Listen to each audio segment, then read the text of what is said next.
السلام علیکم ورحمت الله وبرکاتو. څلورم درس ده. د څلورم درس لومړی برخه ده. نن عنوان ده د اسم د حالت معلومولو طریقه د مسلم د جدول څخه. اعوذ بالله من الشیطان الرجیم. بسم الله الرحمن الرحیم. او زد علیه ورتل القرآن ترتیلا. یا لیگ پرې زیات کړه او قرآن په آرام واضح او په ترتیب سره لول. دا د الله پاک امر ده. کله چې تاسو قرآن لولئ، قرآن باید په قراره، په آرامه او ټول حرکات یې ادا. حرکات په سمه معنا ادا نسي نو مکمله معنا بدلیږي. او په دې هکله حدیث شریف ته رسول الله صلی الله علیه وسلم وایي هر هغه څوک چې پکې بندیږي، لکه موږ تاسې وایي چې د قرآن کې بندیږي یا زه روانه نسم ویلی، هغه 2 ثواب وړي. یو ثواب دا ده د تلاوت ثواب چې کله د قرآن تلاوت کوي.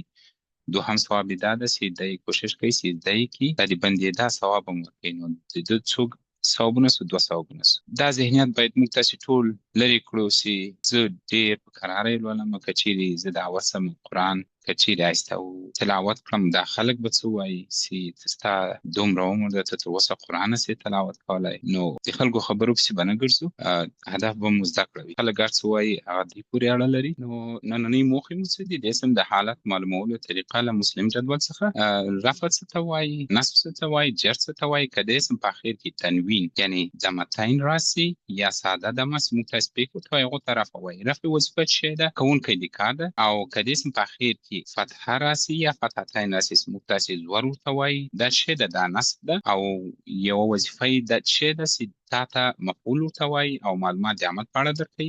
دریم که د اسم په اخر کې تنوین کسره یعنی کسرتین یا ساده کسره راسي، موږ دې ته څه وایي؟ دا جر ده. نو وظیفه یې څه شی ده؟ د دال د کلمې وروسته راځي او ملکیت ښیي. هر هغه چا چې رفع، نصب او جر په اړه معلومات نه لري، زما د تېر درسونه وګوري، بیا به دا درس ورته ډېر اسانه. د اسم د حالت معلومولو طریقې لومړۍ طریقه دا ده چې موږ د پای د غږ له مخې معلوموو. که چیرې اون، ان، ان راسي، موږ څنګه مشخصولی سو چې دا رفع ده؟ رفع موږ ووایو چې که چیرې یوه دمه وي یا 2 دانې وي، دې ته رفع وایو. او که چیرې یو زور وي یا 2 دانې وي چې دې ته فتحه یا فتحتین وایي، دا څه ده؟ نصب ده. او ان چې څه ده؟ زیر چې موږ تاسې ورته وایو، یا کسره یا کسرتین چې ورته وایي، دا څه ده؟ جر. دوهمه طریقه دا ده چې که چیرې د هر هغه کلمې په پای کې اني تاسې ولیدل، دا څه ده؟ دا رفع ده. اون هم چې ولیدل، دا هم څه ده؟ دا رفع ده. اینې دا څه ده؟ دا نصب یا جر ده. اینه دا څه ده؟ دا نصب یا جر جمع حالت ده. چې انشاءالله په دې جدول کې زه تاسو ته مشخصا تشریح کوم. دا مسلم جدول ده. حالت مفرد څه ته وایي؟ مفرد هر وخت ما ولیدل، مفرد څه ته وایي؟ یو ته وایي. تعداد یې څه ده؟ یو. مثنی څه ته وایي؟ جوړې ته وایي 2. جمع څه ته وایي؟ له 2 نه اضافه 3 4 5 اضافه تر هر څو پورې شي، یعنی دې ته جمع. کار رفع حالت. رفع موږ څه ته وایي؟ چې کوونکی د کار ته وایي، یعنی فاعل ده. که چیرې یو نفر یې څه وایي؟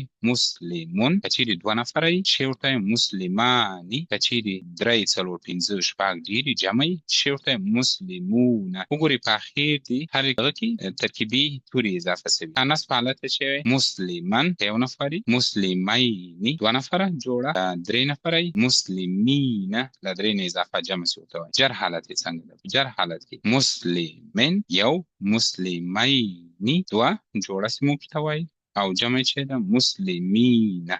لکه په تېرو درس کې چې ما وویل د اسم د حالت معلومولو طریقه کوم یو غږ لرونکي اسمونه دي، کوم یو ترکیبي دي. غږ لرونکي اسمونه کوم یو دي؟ اون، دلته ویني اون، ان، ان. مسلمون، مسلمن، مسلمین. دې ته څه وایي؟ د غږ لرونکي اسمونه. او رفع حالت څه ده؟ رفع ده. یو ده، نصب ده. جر حالت څه ده؟ مسلمن.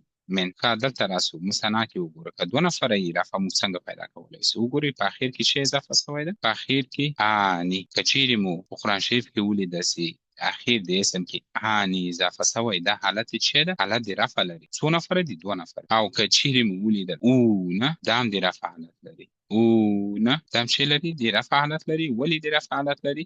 چې د جمع ده. اوس موږ وپېژنده چې رفع که یو نفر مسلمون، مسلمانی، مسلمونه. نصب حالت راځي چې غږ لرونکي وي موږ چې ویل مسلمن که جوړه وي موږ یې څنګه پیدا کولی شو مسلمین که له دوه نه اضافه یې درې څلور پنځه شپږ مسلمین وګورئ دلته اینه مسلمین دا کلمې ته به پام وي. ښه د جر حالت که چیرې یو وي مفرد څه معنی یو مسلمن که چیرې جوړه یي دوه یي څنګه ده مسلمین ویل د جر حالت جمع یې څه ده مسلمین مسلمین دا دواړه یو حالت لري نو دې ته که چیرې داسې دواړو سره مخامخ شوست نو نصب و جر ورته وایي بیا د آیت له مخکې موږ مشخصولی شو مسلمین نصب او جر چې دی یو شی دی.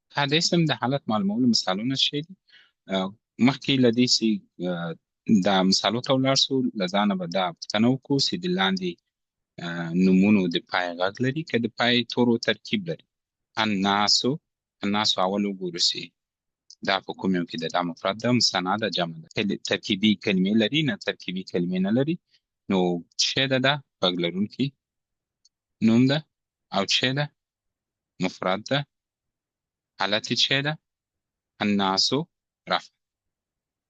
دوهم نفس وګورو چې غږ لرونکي ده یا ترکیبي کلمې دي په پای کې کومې ترکیبي کلمې اضافه شوي نه دي نو دا څه ده غږ لرونکي غږ لري نو دلته به نوشته کړو غږ لري غږ لرونکي نومونو څخه ده څه ده مفرد ده حالت څه ده حالت جر ده ولې نفس دوه دانې کسرې لري څه ده جر واحدتن څه ده آیا ترکیبي په پای کې ترکیبي کومې کلمې اضافه شوي دي نه نو دا څه ده دا غږ لرونکي نوم ده حالت څه ده مفرد ده ولې مفرد ده ګوره مسلمون مسلمان مسلمین دا باید له یاده مو لري چیرې دا جدول تاسو له یاده کړ نو تاسو هر اسم په قرآن کې په اساني پیژندلی شئ چې مفرد مثنی او جمع کوم دلته به راسو چې مفرد ده او حالت څه ده حالت جر ده راځئ نور مثالو ته ولاړ شو دلته وینو الله غږ لري که ترکیبي کلمې دي غږ لري ولې کوم کلمه اضافه شوي نه ده نو موږ دلته مستقیما نشته کولی شو چې دا څه ده دا غږ ده او حالت دغه راځي مفرد ده حالت څه ده ولې مفرد ده ګوره مسلمون مسلمان مسلمین کوم دغه کې راځي په نصب حالت کې راځي حالت څه ده نصب ښه الخبیثه ناپاک یا بد ته وایي معنی څه ده آیا ترکیبي کلمې اضافه شوي نه نو چې نه دي شوي دا څه ده غږ لري کاسې غږ لري څه ده مفرد ده د مفرد په برخه کې راځي او حالت څه ده حالت وګورئ په سر څه ده موږ تاسې زور چې ولري چې موږ تاسې ویلي وو هغه نصب ده هوبن څه ده لویه ګونه آیا کومې ترکیبي کلمې په اخر کې شته نه چې نشته نو دا غږ لرونکي نوم ده نو څه ده مفرد ده حالت څه ده حالت څنګه مشخص ده که یوه فتحه یا دوه دانې هغه ته څه موږ وایي نصب حالت مشخص. راځئ نور مثالو ته ولاړ شو لاندې نومونه د پای غږ لري که د پای تورو ترکیب لري هر وخت بل اوله پوښتنه به هم له ځانه دا وي چې کله چې دغه کلمه لولئ یا نوم لولئ وګورئ په اخر کې ترکیبي کلمې اضافه شوي دي یا غږ لرونکي غږ چې موږ تاسې ویل اون ان ان او او ا ای که چیرې ترکیبي کلمې کومه دي اني ګوره ترکیبي کلمې له دلته پیژندل کېږي اني عیني اونا مسلمین اینا دا ترکیبي کلمې دي که دلته به راشو ثلاثه څه ده آیا ترکیبي کلمې په اخر د دې نوم کې شته نه نو چې نشته څه دی دا غږ لري هسې غږ لري مفرد ده حالت څه ده حالت نصب ده ولې نصب ده څه شی لري زور چې موږ ته وایي فتحه لري دې ته نصب الکتابه آیا په پای کې کومې ترکیبي کلمې شته اني اینا عیني اونا نه نو دا شی ده غږ لري هسې غږ لري مفرد ده و مفرد په ډله کې راځي ولې چې مفرد دایم شی لري غږ لرونکي نومونه دي نو مستقیم مشخصولی شي چې دا مفرد ده او حالت یې څه ده نصب الاقربون نو اول لومړی پوښتنه به مو له ځانه شی وي چې دا غږ لري که د پای تورو ترکیب لري اول به وګورو چې اخر کې شته او څه ده اونه که اونه چیرې د راځي ولاړ شو د جدول کې وګورو. مسلمان، ګورئ دلته مسلمون، مسلمانی، مسلمونه. که چې د جمع حالت لري نو دلته به راسم دا به وایم چې دا د پای تورو ترکیب لري.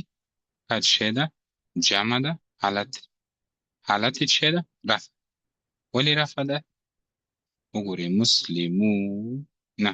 که راځئ د اسم د حالت معلومولو مثالونه چې لسم مثال دا د المجرمونه چې مجرمان موږ ورته وایو، معنی یې دا ده که وګورئ چې د پای غږ لري که ترکیب لري؟ نه ترکیب لري. ولې؟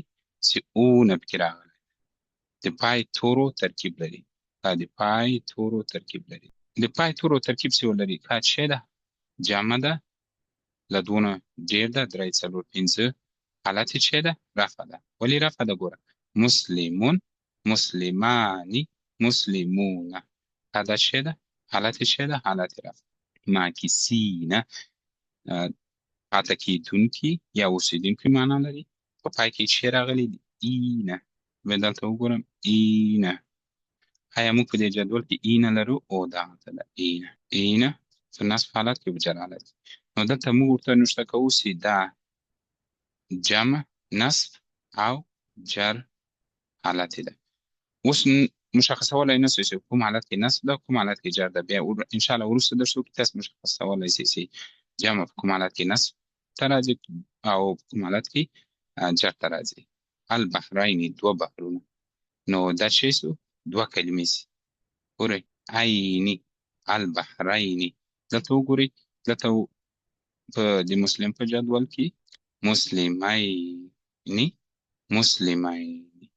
ښه اوس دلته خو البحریني زه اوس څه مشخص کړم چې دا خو نصب و جر دواړه یو حالت لري. نو زه به دلته نوشته کړم چې جوړه دي، مثنا دي. مثنا په څه معنا؟ دوه دي.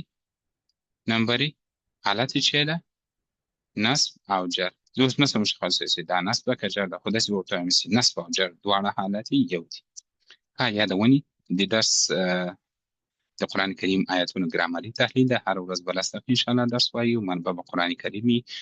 هر ورځ چې مو درس وویل انشاءالله تاسې چې تلاوت کوئ، په تلاوت کې دغه ګرامر چې مو زده کړه وي ګورئ په تجوید سره انشاءالله بعد له دې لولو، په ترتیل سره یې لولو. خپلې ټولې یادونې او پوښتنې په کومنټ کې راته ولیکئ انشاءالله. هر هغه څوک چې دا ویډیو یې وکتله او ګرامر یې زده کړه، د هغو مې دا هیله ده چې مسلم جدول له یاده کړي. که چیرې تاسې دا جدول له یاده کړي نو ډېره په اسانه تاسې وکولی سئ چې د اسم حالت رفع، نصب او جر او تعداد مشخص کړئ چې یو ده، دوه دي او یا جمع ده. د نننۍ درس لنډیز د اسم د حالت معلومولو طریقې مو ویلې چې د پای غږ له مخې معلوموو او د پای د تورو ترکیب له مخه مو معلوم کړل. نننۍ درس همدلته پای ته ورسېد. تاسو ته ښه وخت غواړم. په دعاوو کې مې مه هېروئ.